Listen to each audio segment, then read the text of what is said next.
Hello, it's me. I wanted to give a little update on this rather lovely JVC receiver I've been working on.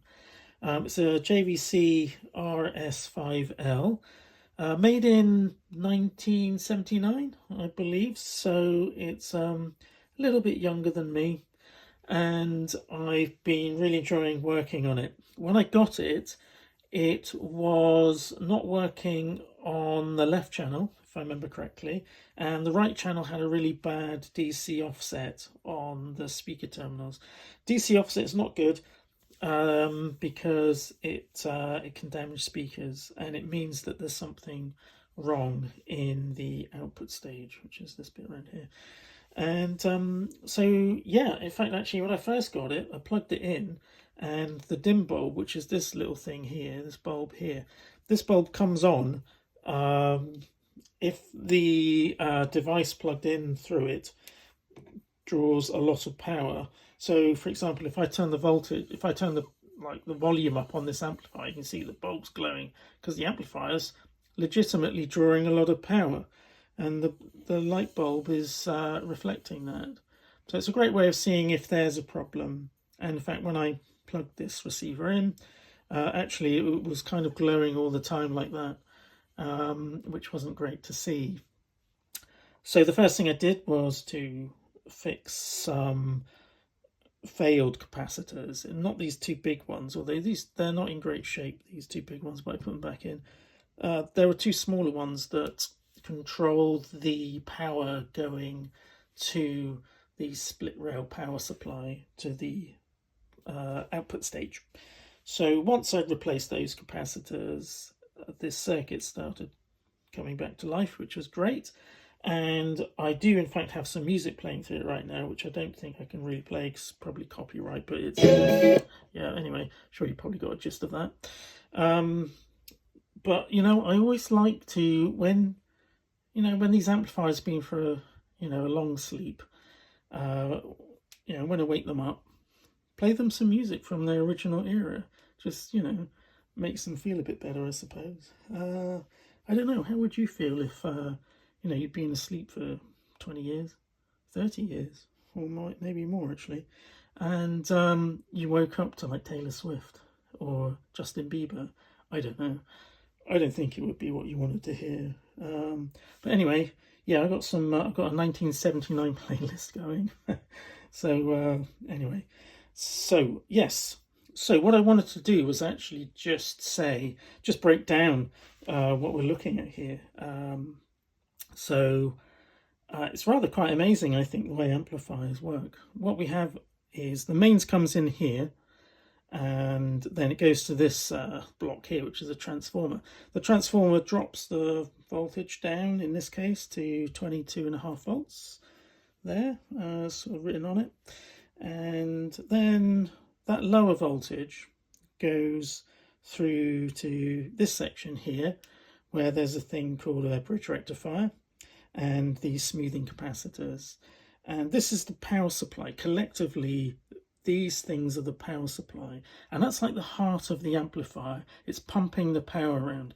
It's taking the raw high voltage mains supply and transforming it into something more appropriate for the amplifier to actually use. So the power comes in through all of this, and it ends up kind of refined. And then here we've got a load of circuitry that essentially does things like bass and treble and the preamp, because the signal coming in this case, actually I'm just feeding in from my other phone,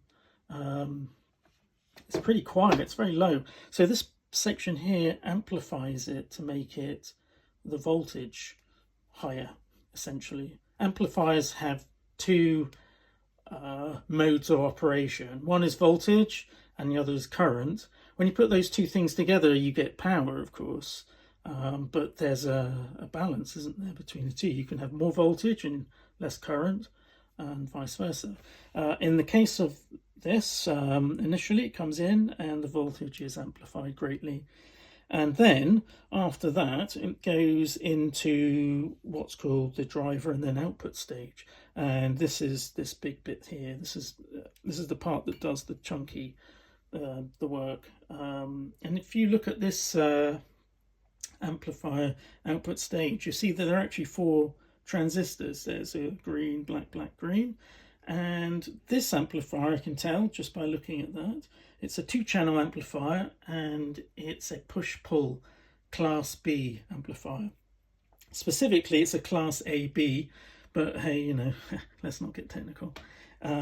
So yeah, Class B, push-pull, what does that mean?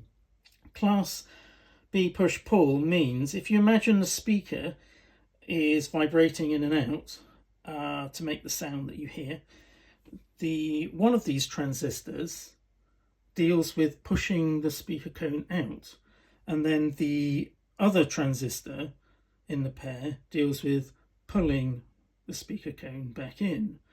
And they both work together. They're both very they're aligned in a very precise way, so that they work well together. So one pushes the speaker cone out, and the other pulls it back in, and then you get this kind of like that.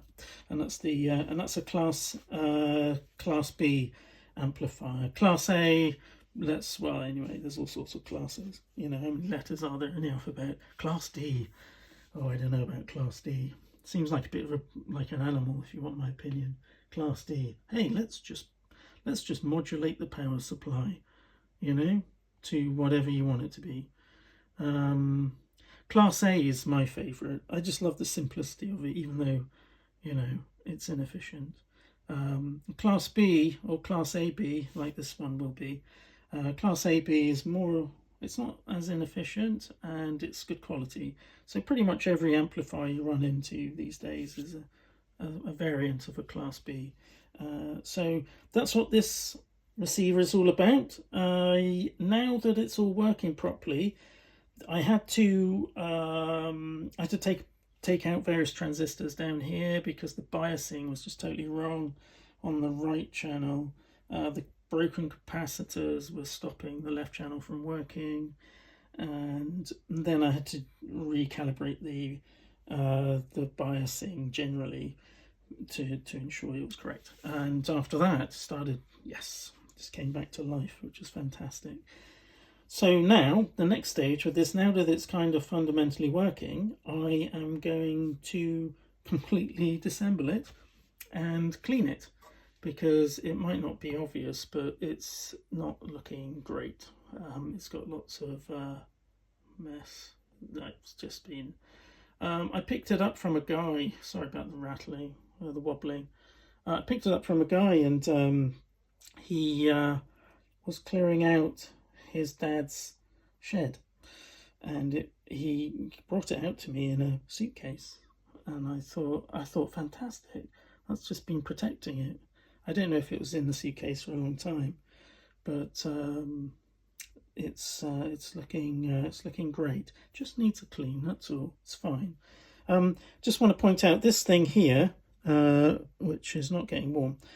Obviously, it would be great to be able to just like play it full volume to test it out, but that's not really practical. So what's happening right now is these two devices, they're just resistors.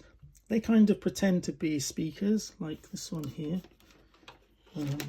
This is just a little speaker which one of my brothers might recognize, actually, from a long time ago.